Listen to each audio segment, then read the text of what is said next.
Okay, so this is a little bit of a emergency little vid that I have to put out there because this could potentially be major news. It's made because I was not going to do this video because if tabloids and blogs are saying it, I don't really go. But once you have guys like the Independents, Bleacher Reports who are reporting this kind of stuff, I have to make mention about it. So the thing is that after Christina said that players are not really at my level and so forth, there was now a tumble down effect. Was he misquoted, lost in translation, blah blah blah. I didn't like that film, by the way. But now we now have that Sergio Ramos and Cristiano apparently have handed in transfer requests in order to leave Real Madrid, I assume, this summer. And I think obviously this is all the fallouts of that loss to Atletico Madrid, a loss that they already had the title race, but that was really just the final nail in the coffin of like, you know what, Atletico have pretty much ended any kind of hope you can have for winning the league this season. So obviously people are looking for scapegoats and everything, but let me say this right now. This could potentially be a blessing for Real Madrid. This could be a blessing for Real Madrid. And I say that because, as I've always said, Real Madrid need to move beyond this whole megastar Cristiano and this myth that he's the best player in the world, because he isn't the best player in the world. He is overrated. He's not that good. He's a good player, very good goal scorer, but you have to move past the myth. And Real Madrid have to go away from Cristiano being this megastar and build an actual team. Build an actual proper team, and Bale has to be the focal points and the center points for this team. So, but Sergio Ramos, that's shocking, because for me, Cristiano, you always felt that is he going to go, is he not going to go? There was always this allure of MLS, and I've always felt that, you know, Cristiano, I think he should go. Sergio Ramos, that surprises me, and I don't even know what to make of that, because this is a Madrid guy pretty much.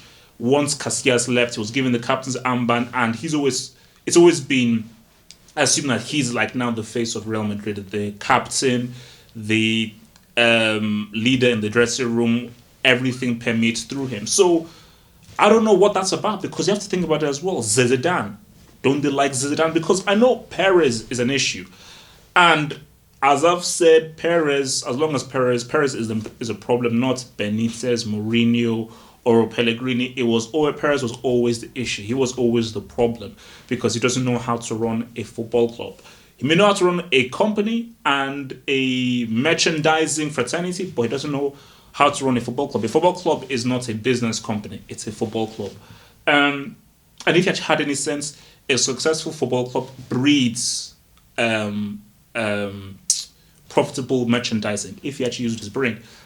But yeah, the Sergio Ramos thing, I don't know. That is very strange, because I believe, didn't he sign a contract? Because he was holding out for a contract, which is why United were trying to buy him that summer. Let's play the hypothetical game. Real Madrid can survive without Cristiano, because if they sell him for a lot, especially this is a transfer price, this one just like another guy out of contract. If they sell him for a lot, they can easily buy 2-3 really good players to offset him. Because again, yes, you miss all of his goals and all that kind of stuff, but I feel like you can get 3 really good players, and with a Bale now being the focal points, you can have a pretty exciting team that is different and not reliant on a guy who pretty much can only give you goals.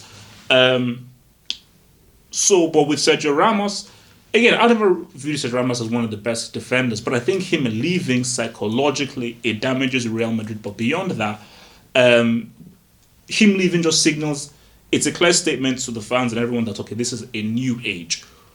This isn't working now. Was it 9 years or 8 years? Only one La Liga title. This isn't working now. Everything has to be changed, because I even read something that 10 players to be sold. So I think there's something cataclysmic has to be changed. Not 1 or 2 players. Real Madrid have to totally revamp their whole team. They've got to revamp their whole mindset and get back to what it means to be a football club. As in this whole big money thing, superstars, egos, it's not really working. Because if it was working, you'd have won a few more league titles. All you can show is what, like a Copa del Rey, a league title, and a Champions League, and that's it. That's extremely embarrassing, and that is not, you're not really getting bang for your buck. But yeah, I mean, for me, I will just end it with this. Cristiano, I think he should move to the MLS. I think that would be profitable for him because of just move to the MLS. Yes, Man United is a possibility. That is a very possibility. Reuniting with Mourinho, that could be a very tasty proposition. So I would say either Man United or MLS would be Cristiano's. I would advise MLS. Also, Sergio Ramos, I mean, take your pick. I mean, the guy can slot into United. He can perhaps go into Man City with Pep. And as for Real, now I'm even hearing other managers coming to replace Zidane. So it's messed up. You're not going to sack Zidane without giving him a full season. Same thing that you did with Benitez. It's screwed up. As in, Perez is mad. This guy is a psychopath, and he is the worst owner or president of a football club that has ever existed in the history of football. He just is he's a psychopath. Real Madrid, they need help, but I will. You have to go to the root of the problem. You can talk about this, that, new players. Perez is the issue. The fans and the people have to get rid of him and bring in an owner who actually cares about football, who understands football and sees the value in building a football club, supporting a manager and supporting an ethos over consecutive seasons to build a consistency. Once that is done, then positive vibes can fall through. But yeah, man, let's see how this evolves, man. With my good friend Christina.